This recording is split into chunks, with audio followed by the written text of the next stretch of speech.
Hello, I am Dr. Rupa again, and I'm here to discuss about my second challenge in NHS, and which was the communication challenge.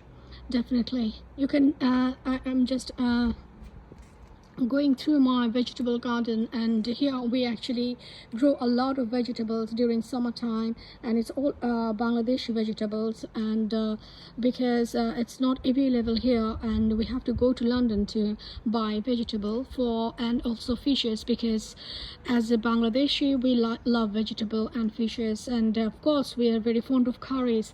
So yeah, we manage everything from London. Let's talk about the main challenge that I was mentioned earlier, the communication.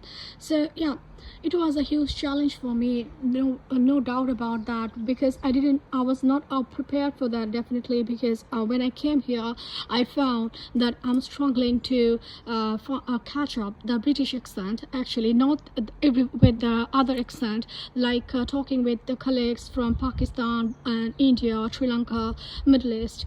I was not struggling with them, but I was definitely struggling with the British accent. So few colleagues like the consultant, my nurse, our nurses colleagues, and non-clinical colleagues as well. So it was really a big challenge, and of course the most importantly, my patient. So I was started feeling inside, I was struggling inside, and I started feeling a bit squeezed inside, because I was feeling detached from my patient. So I was thinking out of solution, that what can I do to overcome this barrier. And it's not a kind of problem that you can overcome within few days or a few months. Actually it takes even a year or more than a year. So what I started doing initially, I started actually speaking with my patient more and more, spending time more and more with my patient when I am done with my job. And I found my patient, majority of the patient here in UK is elderly people, and I found them, they're very positive, very encouraging, very motivating, and yeah, and they have a lot of different stories, experience, and I have also come to know about a different culture and a different thing of British people. And I found that I don't know a lot of things. I was curious to know about why they do this kind of breakfast. I was curious to know what is afternoon tea, and why they take even lunch or dinner earlier than us, because we used to take our dinner near about 8 to 10 p.m. at night, but I have found them, they are taking dinner 6 or 7 o'clock evening, or even earlier.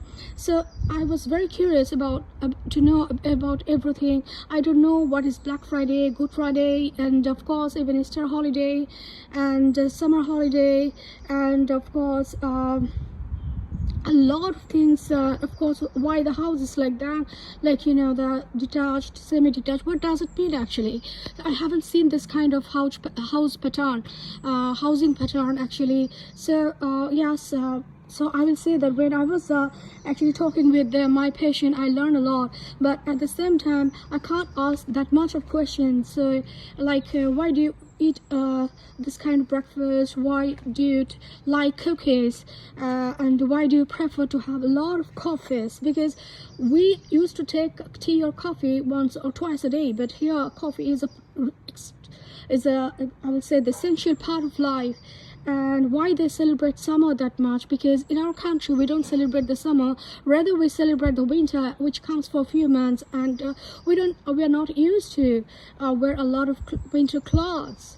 And yeah, so yes, so I was wondering what can I do, because if I wanted to be comfortable with my patient, and I want to feel very attached with my patient, I was in Bangladesh. So I was thinking, and at last I was thinking of, and I was looking for teacher who will for teacher who to learn more, not only the spoken English, also to know about the English heritage.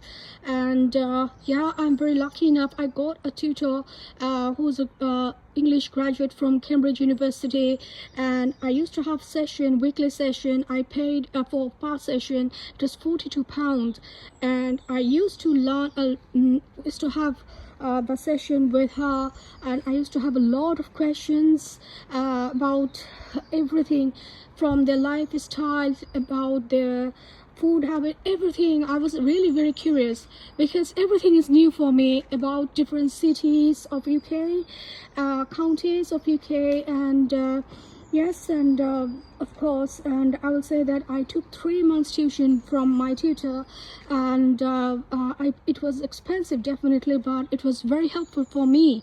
I will definitely say that it was very helpful for me.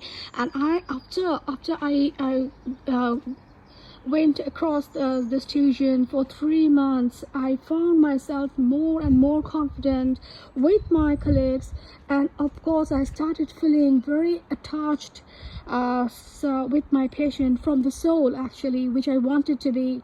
And I'm now very, very confident, and I'm very comfortable with my patient, my colleagues, and of course with the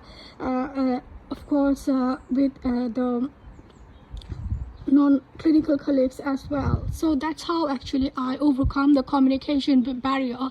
And I want to tell you tell everyone that those who are coming from Bangladesh, those who have come from Middle East countries where English is not the first language, and we have started speaking in English after coming NHS, for many of us, have been using the mother tongue since birth. So it's not a matter of a day, matter of a month. It will take years. Don't be upset, don't feel distressed. Spend more time with the patient, spend more time with your colleagues, and when you don't understand what they are trying to say, what I used to say, that sorry, I didn't understand, I didn't get you, would you please explain it again for me, or would you please slow down for me, please. That's how actually I overcome this communication barrier. So I'll say that, so we can do it. It's doable. And for beginner, I know it's distressing, but it's doable. Yeah, and it's not our fault actually, because it's not our first language, and we don't speak in English in our home, in our school, in our college. We just speak in English during the medical exam time. So just take it easy. Just take it easy. Don't take it as a stress.